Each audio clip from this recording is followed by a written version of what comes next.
Hello, ladies and gentlemen. Welcome to Off Point. My name's Les Steed. I'm Marlon White. And today's episode is about dating in your 30s. Now, I left my ex-girlfriend last February. I had that whole sort of, and I've been going through the dating circuit because I'm pretty avid about it. I don't know why, but I always prioritize romance over other things because it's probably the most interesting thing. I'm not very good at the whole sort of I don't really care that much about money either because it's like I want to do something that's interesting with my life. And there's nothing more interesting than love. But I mean, I just want to talk today about dating by the numbers because it's not romantic anymore. Like I was on Hinge for about I was on Hinge and I've met a couple of really really brilliant people there, and I went out with a neurosurgeon, a couple of doctors, two surgeons actually, one of whom I ended up with for some time. And had a great relationship with until it fell apart.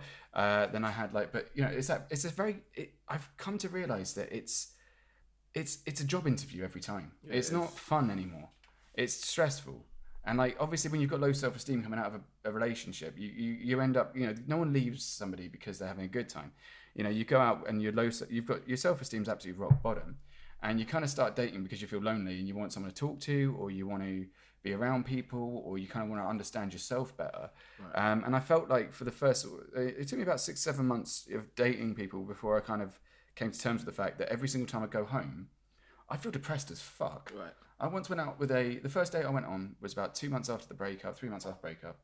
And it was this new, there was this Oxford graduate psychiatrist, and didn't clock that ADHD, but kept telling me off for talking too fast, which was a bit awkward.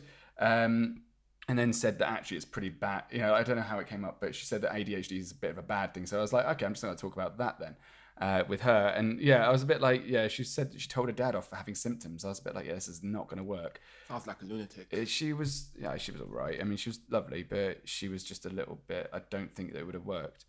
In other words, she didn't like me back, and she was hot.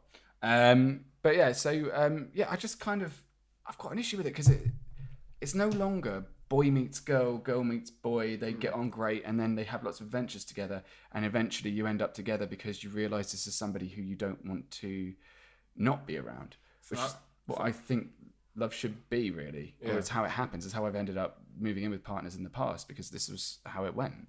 But what about you? I guess I have no experience dating in my 30s because I've been with my wife since I was 26. Bloody hell. So like 5 years now, so I don't really have any experience dating in my 30s, but I remember what it was like. It was a sudden shift when you hit your mid to late 20s, where before you used to just date because you liked somebody, or you just got on. You wanted to screw each other. Yeah, it's just like that. It was just fun times. Just liked each other, but then when I know from my online dating experience, it became more of like work. It became more talking to certain people. I think especially with women, when they hit a certain age, they're more proactive. I'd say it's more determined to find the right person to be with. This is the person they're gonna have their kids with. This is the person that they're gonna settle down with. So their criteria on what they want in a partner is a lot higher than it was when you're in your late teens and early 20s, where you just like each other. Late 20s, to be honest. Yeah. So that's what the shift. I noticed that shift, and I was like, I found it a bit weird. I remember talking to a few girls online, and then how it was with them was like, or if we progress, or if we get to the next level, and it felt like it's just a job interview. Because I've been to when I graduated university, I went for a few job interviews where there's stage 1, stage 2, stage 3, and it was like horrible. It's like you go to these group interviews, and then you're all in your. That's like dating stage 1, so they're seeing like 4 other people, and it's like, all right, let's see what this one's got. And it's like this candidate, and you're sitting there like, I'm paying for this meal. What the fuck? It's like 60 quid per go. Yeah, and how these group interviews will work? You go there in a group interview, and you're pretending to talk to people, trying to get along with people because you don't know who's who. And who you? What do you wear for this interview? Yeah, whatever you want. You're all there together. Give me a dress code. You go through. You jump through these hoops. Cause I went for like a group interview all together. Then they put you. They give you a series of different tests. You do one test. You do another test. Then you have a one-on-one interview. Then you have a next interview. And then then if you made it to the next stage, they call you back for final stage interview. That's what they do with the Navy as well. And I felt like that with mine. It was like you passed the intelligence test through texting. You pass the looks test through the fact that your couple of pictures are likable, and then the next one is that you have the face-to-face interview in which they tell you categorically about all their ex-boyfriends and what went wrong with them, and you're sitting there and you're like, okay, well, I may as well share my stories back, and of course, no one. But then you get caught out on that because it's like, like if you say, oh yeah, my ex-girlfriend was really difficult in this situation, and like or anything like that, you kind of get into your own head about it, especially when you've just come out of a breakup. I mean, fuck. And I feel that I feel like it took the fun out of it. It felt a bit weird, and I hated going for jobs like that. After a while, after like a few years of going for jobs like that, I decided, you know what, any job that makes me do all of that, I'm just not. No, I wouldn't go jumping through hoops for any company except for ones that were really worth it. So I found it weird, like dating a few years after that. That's how it became, where it's just like stage 1, stage 2, and if we progress, and it all become like when you meet these girls now, like it's a serious. Really. I understand, I do get it though, because they've graduated, they've started their careers. Yeah. Now they don't have time to mess around with like people. Like when you're younger, you can date someone just because they look good or you like them. Yeah, or you've got time. You're kind of fielding those mistakes and those. You can date a so-called loser. You can date a so-called bum. You're saying you can do that. Not to say you are, but I'm just saying you can do that. It doesn't matter what the person's job does. It doesn't matter. It does though. Now it does. Nowadays it really matters, because it's like, for example, I'd find myself, because I was just starting a new company. I didn't have any money. So because, you start a new company, it takes 6 months before anything actually happens, but you work every day. You're kind of putting yourself out there, and it's really difficult. It's so depressing sometimes. And after about 6 months, you start to usually find something if you keep going.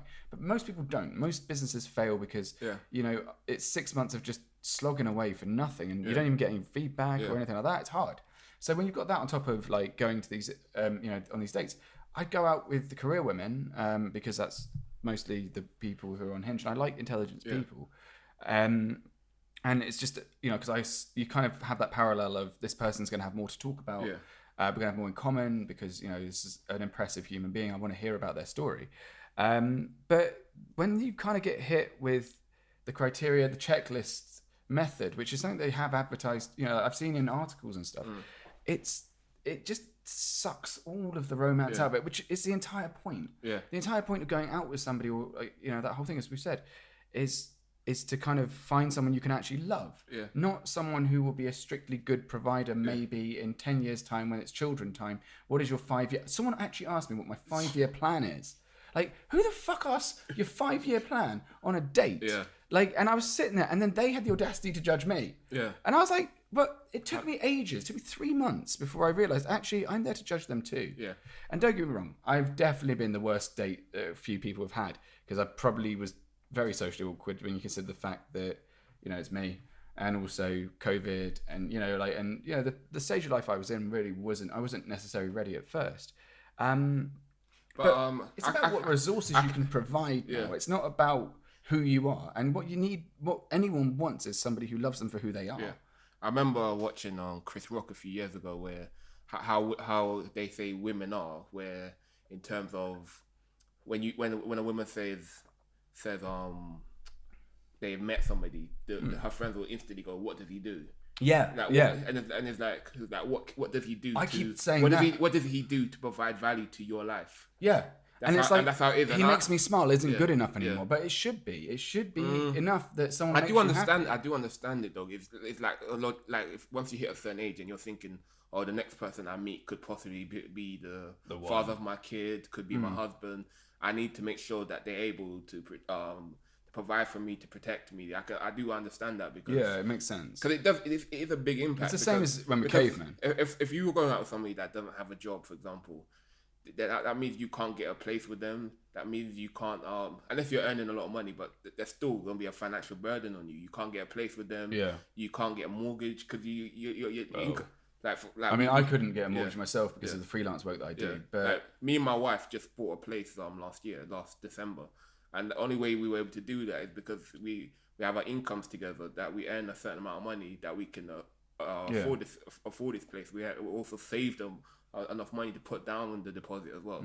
So there is that factor. If I didn't have a job, if I didn't have anything to contribute, we wouldn't be able to do it. We wouldn't be able to go on the holidays we've been on.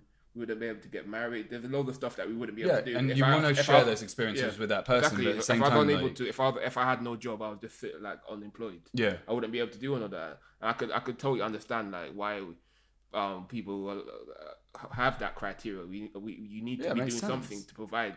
But I think that as a bloke, but I do, sorry to cut you, I do think it becomes a bit more. It does take. I do agree with you. It does take the romance out of dating, because that's how I felt. I was like, why does this have to be? I just it's met like you. A business deal. Yeah. I've just met you. How we just go straight into a serious relationship? Yeah. How do I know? How do I know that I want to be in a serious? How do you want to know? How do you know if you like this person? And they're so busy judging you that they don't actually kind of give you anything to play with. I think that's why me and my wife worked so well, because when I met her, although we're at that age where you do want to settle down, it didn't feel like the pressure was there. I asked her, what are you thinking? She's like, I'll just see how it goes. And I was like, I'll see how it goes as well. And then we ended up being together for 5 years. Yeah. I'm married. So we didn't put that pressure on the relationship when we met each other. Yeah, and I think that's why we were able to progress to where we are. We just took it one step at a time. We had each we was able to go to each landmark where you stay together for a year. You tell each other you love each other, stuff like that. You waited a year for the L word? Yeah, it was like a year. I usually go for about 3 months. No, I'm not. We're not. I'm quite quick. I'm not like that. I mean, I got called intense a few times. I think I am, because it's like... How do you love somebody after a few months? You kind of... Yeah, but you don't fall in love with everything about them. They just kind of become this part of you. I mean, I'm quite intense anyway. I mean, I know that compared to most people, because, again, ADHD, but also I've always been one of those people who wears their heart on their sleeves. And on first dates, I'll tell you, if someone asks me a question, I'll tell them an honest answer, which apparently isn't the done thing. But I do find that, because of that, I struggled to get second dates with a lot of girls, but also because, of who I am as a person, it can be quite difficult to understand everything. And also, you end up accidentally oversharing, and then they get overwhelmed, and then you kind of you're on a list of several guys. They're not going to keep going out with you if you overshare, but then if you don't share enough, then they don't know anything about you, and that's interesting. I got a question for you quickly. How many people have you told I love you to in your life?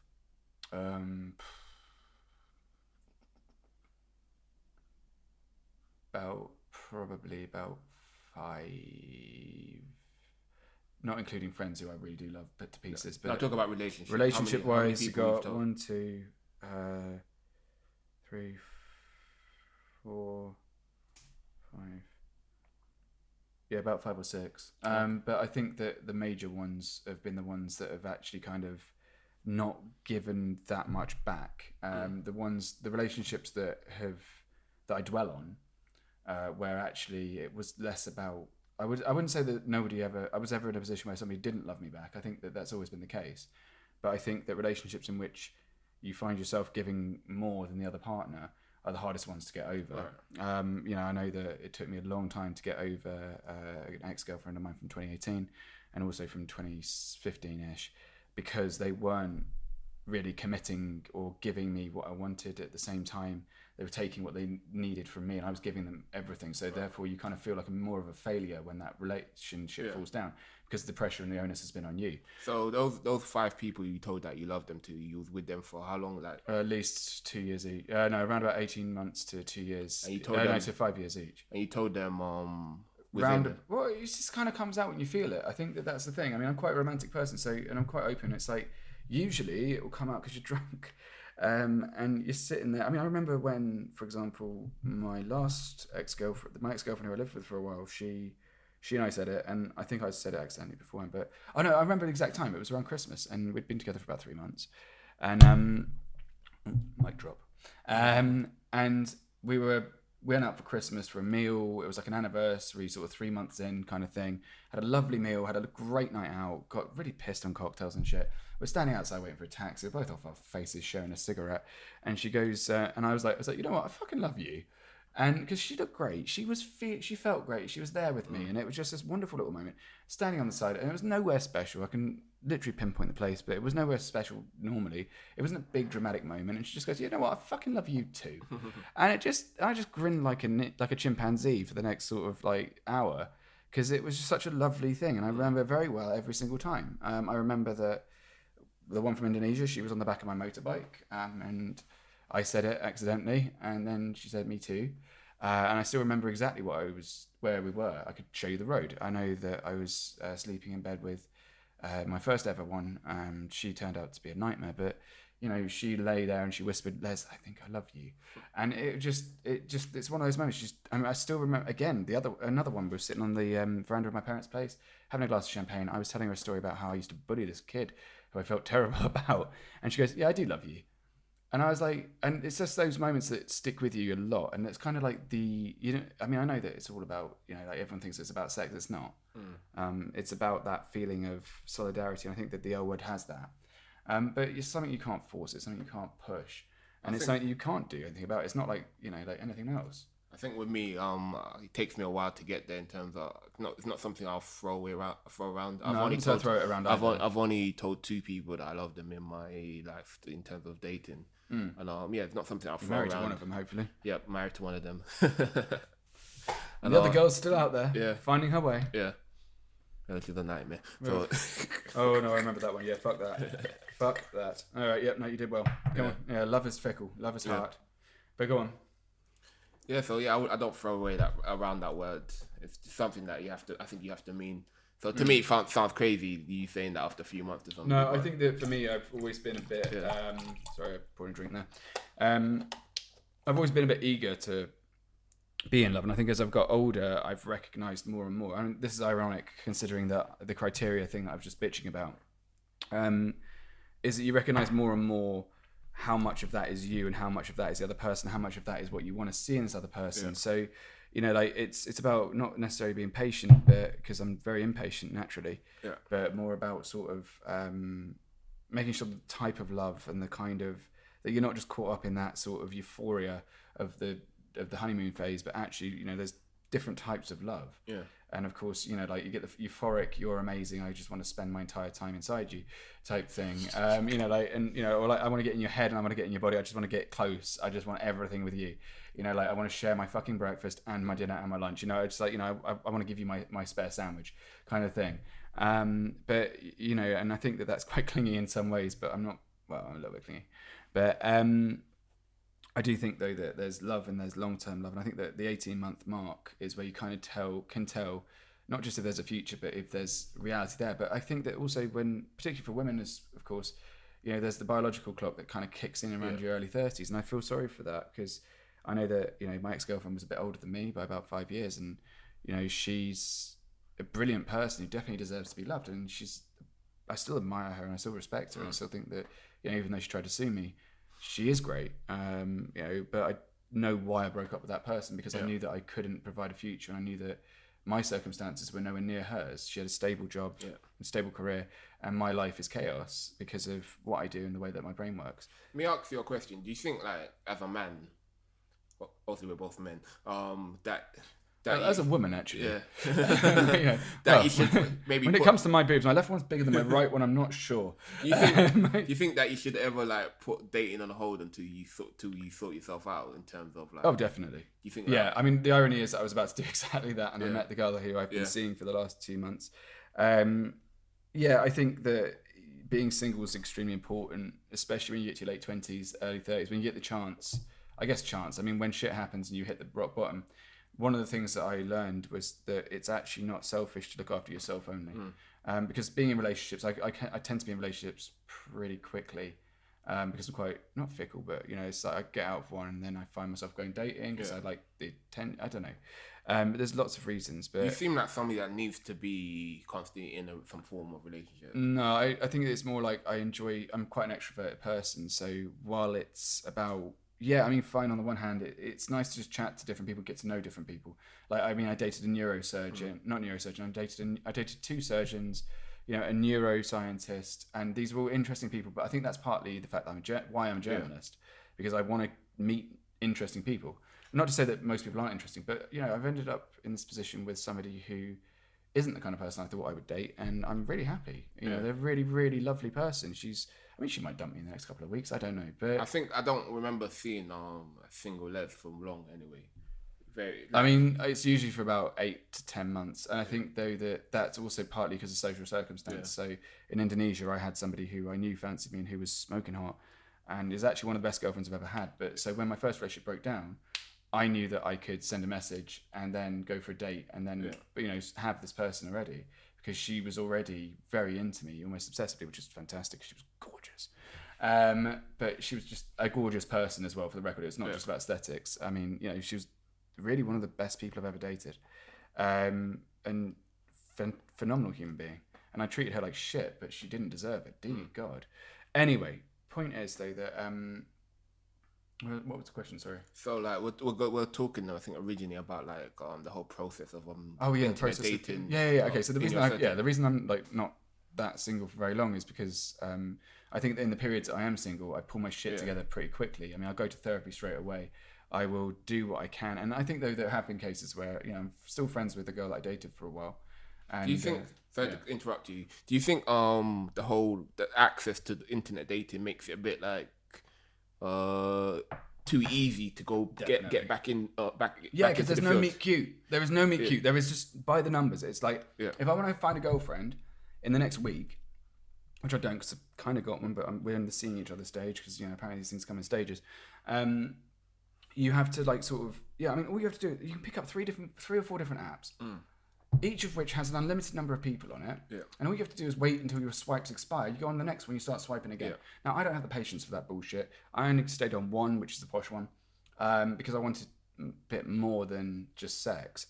I wanted, you know, I mean, don't get me wrong. I mean, like, but... I think when I was dating back in 2016, I was on... Those are the days. I was on, Tinder... But I don't know if these are still operate. Yeah, they do. But Bumble wasn't around. It was Badu. Badu. Yeah, my friend still uses that one. She's met some right weirdos on there. What was it? Match.com or Match.com. I think Plenty of Fish it was actually. Yeah. I don't know if that's even a thing still, but yeah. So those are I think I was on those 3 main ones, and this is before. You just get overloaded with random people. This is before Bumble. This is before Hinge. Like or whatever new ones out there now. So yeah, I think it does make it really easy to just like if you break up with somebody now, to just go on your phone. Yeah, it's upload 20 minutes. A photo and now you're. I mean, finding the right photo takes an hour. Yeah. Like that's the hard part. That's why I never bothered with the other apps, because I couldn't be fucked. Yeah. But like in my case, like this girl who I'm seeing now, she liked me, and that made all the difference. I found, but I think that, you know, and that was. Yeah, she has a really lovely smile, so, you know, kind of went for a date with her, and it went really, really well, and so far so good. But what I'm trying to get at is that, like, it's the ease of which, it's just, it devalues the relationship to start with. Yeah. Because it used to be that you go to a bar that you like, you had the area in common, you had places, and it was like little meet cute coincidence, like, you know, like, if I hadn't gone to that bar, I'd never seen you. If my friend hadn't dropped her shoe in that, you know, and then we'd end up getting the second bus where I met you, then that would never have been that way. I remember, so thank you to this shoe. I remember talking to you. This is before you started internet dating. This is when you was with your. When I was with my ex, yeah. You with your ex, and I remember because could be me and you and the boys were out drinking, and then the boys were asking me how did I meet my partner, and obviously I met my wife on Tinder about 5 years ago, and you said like, oh yeah, but you don't get that story of how you met each other, how where you bumped each other in a bar. Then she looked at you, and then you looked at her. You don't. I mean, everyone over romanticizes all of this stuff, but it's just a bit weird when you see people having wedding speeches being like, "If I hadn't swiped left," and it's like, "Oh, fuck off." Yeah, and you don't get that interesting story anymore. And the next minute, I spoke to you probably about a few months later after that. Then you started online dating. Oh, that's interesting that your stance on that's changed. Well, I wouldn't say it's changed. It's just it's convenience. Yeah. So it's like. You know, like getting a pizza nowadays. You know, like it's not like getting a pizza. It's really derogatory. And everybody that I've spoken to about internet dating that was against internet dating is now internet dating. Well, yeah, because it's less weird. Yeah. Like before, it was weird. It's a bit like anything new. It's like, you know, but then you used to meet some, because the internet used to be populated by perverts, and it still is. But it's also populated by people who aren't complete weirdos. But then you end up with the internet dating stories, which is just as interesting, especially on a first date where you're like, have you met anyone weirder? Yeah. And they always have a great story. Like, you know, like girls who are saying like, yeah, this guy just sat there and he just looked completely different. Yeah. Or like, you know, catfishing. Oh God, yeah, that. But I find that that's quite difficult because you never really think.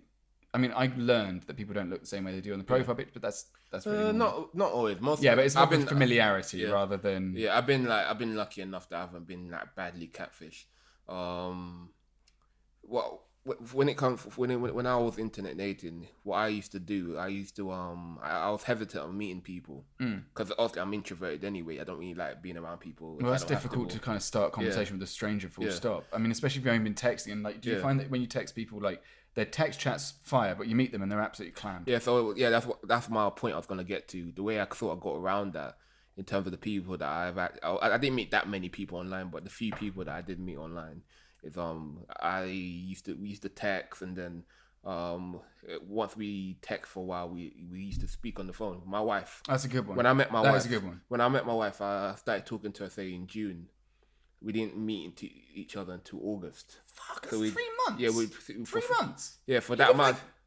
In the same house. Huh? No, wait, you do now. Sorry, whoa. Okay, the gym's gone to me. This is when we was living with our parents. So I was living in South London. She was living in North London. Yeah. So yeah, we just used to speak to each other every day around the same time, around 9 o'clock or something. Why didn't you just meet up? Yeah, as I said, I didn't like meeting people. So. But how are you gonna have sex with them if you don't meet them? How are you gonna kiss them? How are you gonna know who they are? That's how what I'm saying. I didn't like. Smell like. I didn't like rushing. There's a lot of physical contact. Yeah. I mean, like 80% of, or like 90% of human contact is. Yeah, I know that. But I didn't like meet because I was so hesitant meeting. Shy or meeting strangers. You understand? Yeah, of course. I mean, so I was like, mate. It's very hard to get rid of that. So for the few people I met, I thought I had to build up some sort of like relationship through the phone or using the text, just getting to know them that way. And so by the time you spoke to them on the phone for like an hour or more, you know that for a fact when you meet each other, you've got things to talk about. You've got things to talk about. You're not just gonna be sat there and just like, oh, how are you? How are you? And then you're like, yeah, how's the weather? Mate, you're saying this sitting there. I went on a date with a GP once. I ended up having to really dig deep. I knew when I met my wife that when we do finally meet, that we've got that the relationship we're gonna have a good communication. Just because we're speaking to each other on the phone for like but what if you'd met her and she'd been like somebody who looked completely different to what you thought, or if they had no physical chemistry? Because that would have been different. Obviously, there's 3 months down the drain. Luckily enough, that wasn't the case. Yeah. But I mean, you say lucky. Yeah, luckily enough. But I think as well, I think she said that she secretly Facebook stalked me. Yeah, of course. I mean, I've purposely gone out my way. I told the girl that I'm seeing at the moment, like, please do not Facebook me, because she didn't know that I had ADHD until last week. Yeah. So, because I realised that was actually something that you shouldn't say on a first date. But yeah. But I would definitely say, like, before you meet anybody, try to speak to them on the phone for like, as long as you can, and see. Because if you can't speak to them on the phone, then because there's nothing to distract you. I think that's the other part. But also, people are so scared of actual. I mean, I used to send voice notes quite often, but then you find yourself I compliment this girl on her voice. I hate voice notes. Yeah, but there's an Australian girl who I was dating, and she's really, really successful, really interesting person. And I voice note her, and she voice note me, and I was like, "You've got such a lovely voice." And then she got shy about it and stopped voice noting me, which was really weird. I remember there was a time I was texting this girl. It was going real good by text, and then she's like, "Oh, when do you want to meet? Let's meet now." So I did it. I kind of went out of my comfort zone, did it, met her, and it was like we had nothing in common. We didn't. But I could both tell that we both didn't like each other. Yeah, and we had to go. It takes like I've been to those dates where you sit down, like, nope. And want to get up, but you can't. You have to sit there. So we end up going like mini golfing. Like I did mini golfing for my first date with my current one. Yeah, so that's what ended up happening, and we could tell that we both didn't want to see each other and both didn't want to be there, and we kind of we were out of politeness. It's awkward to say it out loud. Like, let's save ourselves 50 quid on this mini golf. Yeah, like out of politeness, we went on this date, and then I started doing dates that I actually just was interested in doing as an experience. I think that's the best way to do it. Is that if hopefully I never have to go dating again, but I mean, if I was to date, got a ring on it. Yeah, if I was to date, if I was to do it again, I'll do what one of my friends does. We just go for coffee. Yeah, go for coffee or a drink, single drink, hot chocolate, or whatever. Just do that.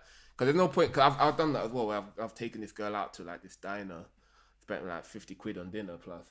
And I'm like, I didn't like her, and I was just like, I went to a bar with her first.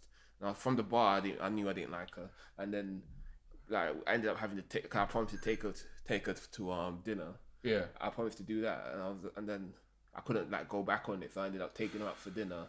Of course, you saying you promised before you met her? Yeah. Then we talked on the phone, and then I'll take you out, and so we met up for a drink, and then from the drink, I knew I didn't want to go out with her. Yeah. But then I said I would, so I was like, I can't cut it off now, and then we took her out to a diner. Then I was like, in my head, I was like, this is more expensive than it's worth, because we both know this is futile. Like, Like, she liked me though, but I didn't like her. Did she know you didn't like her? I don't think so. Right. So you little mysterious man, you. Yeah. So I was like, okay, if she offers to split the bill with me, I'm taking her up on that offer. Yeah. Well, I mean, that's the thing though. It's like, I mean, I don't make any fucking money, and so I was like, because I'm starting a business, and it's like, and then I'm dating a girl who's like a lawyer or something like that. And then I'm still paying for the fucking bill. Yeah. And they do that thing where they pretend they're going to go and reach your bill. But it's like, I've just told you, I've started a new business. Hintity hint hint. Yeah. It's not a lucrative one. It's in journalism, for shit's sake. Like, you know, it's like me saying, oh yeah, I mean, not to sound like too much of a loser, but it's like, you know, like us two pretending we're going to make money from this shit show. Might do. But sorry, not shit show. Sorry. This incredibly informative and evocative. Yeah, so that will change your life. So both our cameras are out. Yeah. Might look like, Oh well. Yeah, so let's finish it off anyway. I thought, what did I say? Yeah, I said to myself, if she wants to split the bill with me, I'm not gonna stop her. Yeah, I have. But then she hands me the bill, and I was just like, oh fuck. Oh fuck's sake. Yeah, it wasn't that. Why much. is that acceptable? I mean, if a bloke was like, "No, you can pay for me actually, because I'm great company." Yeah, and like, why is that? Like, because we're living in an age of Me Too, and it's like, you know, I mean, James Bond. I don't know if you've seen it, but you know, he's monogamous now, which is fine, but it's nothing more awkward than hearing James Bond say "I love you." So it's like, why is it that, you know, like we're in a position whereby feminism's prevent, and it should be, it absolutely should be. I don't understand why women aren't paid the same as men. It just shocks me to hear when my female friends have said that, you know, they get catcalled out of vans. I didn't know that was a thing still. I thought we'd grown out of that as a society. Apparently not. And like, you know, you hear all these horrible cases in which women are attacked and abused, and it happens all the time. And that's fucking stupid and ridiculous. And I don't understand what on earth is going on there. But, you know, I mean, if you make more money than us, or if you make more money than me, then we should be equals from the beginning, not from throughout. Well, I made a lot more money than this person. Well, I didn't make any bloody money. And it wasn't. I think he worked in Nando's or Sainsbury's or something. I can't remember. Oh, that's nice. Yeah, but anyway, it wasn't that much money. It was only like 50, 60 quid. And but that's still 50, 60 quid for a plus good transport. Yeah, 50, 60 quid for a good date is nothing. But for a date you don't want to go on, it becomes expensive. Then you start to dwell on. Yeah, you're throwing £100 down the drain for the sake of courtesy. 50, 60 quid. I'm like, Yeah, but I don't know. I mean, I went out with this girl. Though, I had this really confusing situation where I was talking to this girl for 3 weeks. She was a really beautiful. A surgeon, actually. I mean, not the one I ended up with, but and I really liked her. It was the first date I'd been on in about 5 months, in which I was really happy. We snogged, we went to this jazz bar, we watched this jazz thing, we had a great bit of banter. I really enjoyed. I mean, the meal wasn't particularly brilliant, but the jazz was, and that's why we were there. It was a really proper date. I put a shirty shirt on and everything like that. I was looking very, very, very neat. Like when we went to the station to drop her off, you know, like we kissed like crazy kissing, and it was great. And we were sending each other cute little messages across the station because she was going opposite ways. 24 hours later, I'm in a pub with my mate, and I hadn't heard from her all day. And she said that she wasn't really over. It made her realise that she wasn't willing to be open and trust people again, and that kind of really fucked me up because I was sitting there and I wrote back some stupid message being like, "Oh, I thought you were brilliant." And, yeah, I was drunk. I was upset. I was already having to have a heavy conversation with my best mate, and then to hear that, I was just like, "Oh, fuck it." I'd lost it. I was like, "Oh, fuck this. I'm done." You know, like it's like, you know, and but it fucked up my self-esteem, even though it had nothing to do with me. Yeah. But it's like, why would you go to the effort? Why would you bother with all like, you know, the whole chatting to somebody for that long, and then just being? I mean, and then everyone goes, "You're lucky that she was honest and true to you, and that she actually had the balls to say that." Why is that? Why is that a plus? Why is treating you like a decent human being or having the courtesy to be honest a plus? Or considered to be some sort of endeavor on someone else's part? It's not. It's not. If I'm done, if you was like, I don't want to be friends anymore, I'd need to know why. You know, or it's like, and I know that you know this person for a few weeks. I want to talk to you after this. Yeah. I mean, obviously after this, I'm going home and I'm never coming back because fuck these, you know, because the trains are expensive. But it gets to me because it's like, why is common courtesy deemed to be such a big deal now instead of just ghosting or something like that? And don't get me wrong, you know, there are people who you just like, okay, well, we have nothing in common. I have nothing to tell you afterwards, so I just don't have anything to tell you afterwards, and that's why that happens. But I think that I was really bad with that person I told you about. Why? Got home and then she messaged me, and then I just blocked her. You blocked her? Yeah. I've never blocked them. I never blocked them. I actually got one of the girls I dated. I didn't respond to her. I just blocked. That's just cruel. Yeah, it's bad, isn't it? That's mean. Yeah, because she doesn't know what she's done wrong. Yeah. And she probably hasn't even done anything wrong. It's just somebody you don't like. But you know, you got to send the courtesy message. But you've got to be more original than, "Oh, I just don't think there was a chemistry." Yeah, fuck off. Yeah. I just like, you know, I just met her. Don't owe her nothing. Fuck it. Yeah, I mean, you just paid 60 quid for the fucking bill. I mean, if anything, I mean, like, she's up. Yeah, exactly. It's like, yeah, you're round. But no, it's just, I think I had that awkwardness with quite a few, but it's just kind of, I mean, it doesn't help when I was on a date once with this girl and she just kind of like, she wanted a cup of tea and it was definitely her round. And she was like, okay, yeah, I kind of want a cup of tea. And she just waited for me to go buy it. I was like, look, I've just spent, I've just bought everything else. Like, you've just been telling me about your new business that's going really brilliantly. And I've been telling you about my business that's, kind of all right. It's definitely all around. It's definitely all around. Anyway, let's wrap it up because at this point we're just bitching about X dates. But it does kind of work out with the thing by numbers, but it does pull the romance out. And I think that's kind of the conclusion.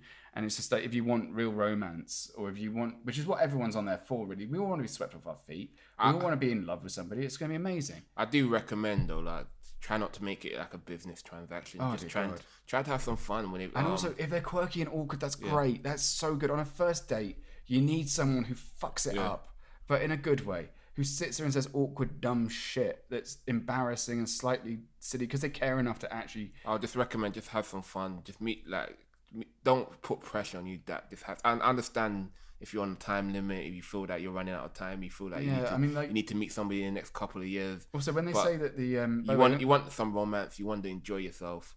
And you don't want to put pressure. You don't want to. Men scare very easily, so you don't want to put that. Men, yeah, everybody scares these. You need to just build a trap us. Trap us? Yeah, put us in a trap. What the fuck? Laura that's said, abuse. Laura I've been in a fucking trap before, mate. I'm not going in a trap. No, Laura said, make us drop our guard, make us think this is all fun and jokes, and then. I'm the one who's drinking, by the way, not you. What the fuck? I don't want to be in a trap. No one wants to be trapped. What? You're basically advocating. You're an idiot. That's what you do. No, that's not what you do. That's what you do. Nobody does that. That's what you do. You don't. All women do it. No, they don't. It's been done to you. Yeah, a couple of times, but like not by all of them. Yes, that's what happens. This is what happens when you get married, isn't it? You start to see it differently. Yeah, you see it happen. Yeah, she's in the next room, mate. You're going to get in trouble for this. You get trapped. You're not trapped. You're just living together in an apartment, which is kind of the point. You've got a key to the front door. You can run away, but you shouldn't because she's lovely. Anyway, let's wrap it up. Yeah, all right. Ladies and gentlemen, apologies for that. We've disagreed on our own advice. Twat. I hope it's been slightly informative. I hope you've got lots to talk about. Do give us a comment if you can. If you ever find a way to talk to us, then that'd be great. I mean, we'd love to hear from you. Most of our listeners have our direct numbers because no one fucking listens to us. My name's Les Steed. I'm Marlon White. And thank you for listening. Bye.